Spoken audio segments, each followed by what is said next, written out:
আসসালামু আলাইকুম ওরহমতুল্লাহ বারাকাতু। যে যেখান থেকে এই ভিডিওটা দেখছেন সবাইকে ঈদের শুভেচ্ছা, এবং বিশেষ করে আমার প্রিয় ভাইয়েরা বা বোনেরা যারা প্রবাসে আছে তাদেরকে হাজারো সালাম এবং ঈদের শুভেচ্ছা জানিয়ে আজকের ভিডিওটা শুরু করতে যাচ্ছি।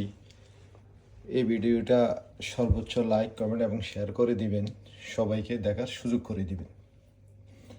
যে কথাগুলা, যে না বলা কথাগুলা, না না দেখা জিনিসগুলো, সেটা একটু আমি তুলে ধরার চেষ্টা করব।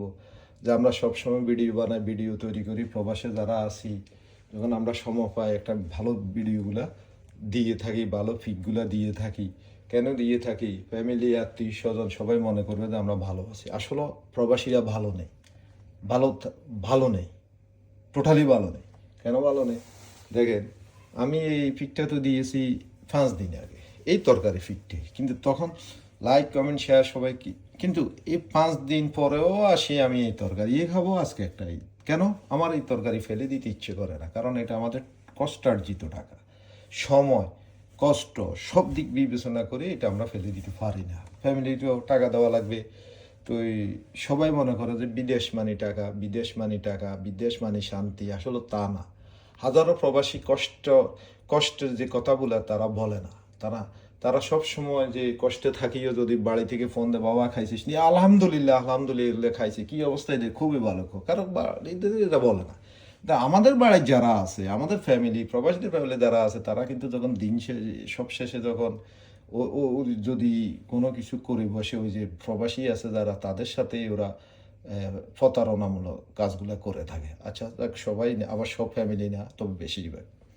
তো আসলে লাস্টে একটা কথাই বলবো, আমরা যারা প্রবাস থেকে দেশে রেমিটেন্স যোদ্ধারা যারা আমরা টাকা পাঠাই, বাংলাদেশের সিটার বাটপা রাজনৈতিক দলের আশ্রয় নিয়া এরা আমাদের হাজার হাজার কোটি টাকা মাইরা বিদেশে পাঠাই দিছে, আর আমাদের ব্যাংকের অ্যাকাউন্ট খালি, আমাদের টাকা দিচ্ছে না, দিবেও, অনিশ্চিত হয়ে গেছে। তো আমি আশা করি যারা আমাদের এখন বর্তমান তারেক রহমান মাননীয় প্রধানমন্ত্রীর উদ্দেশ্যে একটা কথা বলবো, যে আপনারা কোনো সিটার বাটপার, এই যারা হাজার হাজার কোটি টাকা লোন নিছে, আপনার দলে যদি কেউ থাকে, এদেরকে বহিষ্কার করেন, আইনের আয়তা নিয়ে আসেন, এবং কি এদেরকে সর্বোচ্চ শাস্তি বিধান করেন, এবং টাকাগুলো যেন উদ্ধার করেন, সেটাই কামনা করি। আওয়ামী লীগও সেই পথে হাঁটছে, আপনারাও দেখি যে বিএনপিও দেখি যে সেই পথেই আছে। আশা করি এই পথ থেকে আপনারা বেরিয়ে আসেন। জাতীয় পার্টিও সেই একই পথে আছে। আশা করি আজ পর্যন্ত দেখছেন কোনো ইসলামিক দল বাংলাদেশের ব্যাংকের টাকা হাজার হাজার কোটি টাকা মাইরা বিদেশ পাঠায় দিতে চলে গেছে? তাহলে আপনারা বাইর করেন, ধরেন। কই, ওটা তো পারলেন না। কিন্তু আপনাদের দলীয় বলে, আপনার রাজনীতি, চোর বাটপা সিটার টাকা ফাঁসারকারী, এরা কোনো দলের হইতেই পারে না।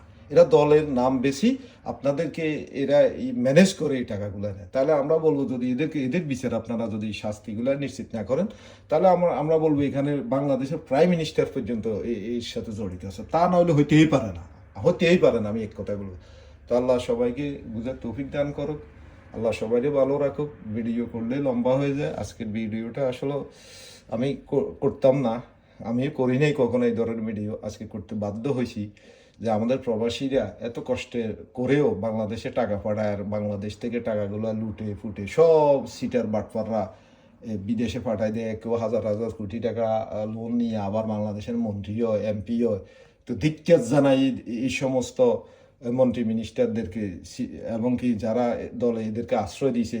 আমি বিশেষ করে বাংলাদেশের প্রাইম মিনিস্টার তারেক রহমান, ওনাকে বলবো যে আপনি এগুলো প্রতিহত করেন, আর নইলে আমি বলবো আপনিও এটার সাথে জড়িত আছেন। আপনি আমার অ্যারেস্ট করেন, কি করবেন, গুলি করবেন, মারি ফেলাবেন, কিচ্ছু যায় আসে না। মৃত্যু আমাদের হবেই, আমার হবে, একদিন হবেই। আপনিও ধরে রাখতে পারবেন না আমার মৃত্যু। তো সুতরাং সত্য বলেই যাব।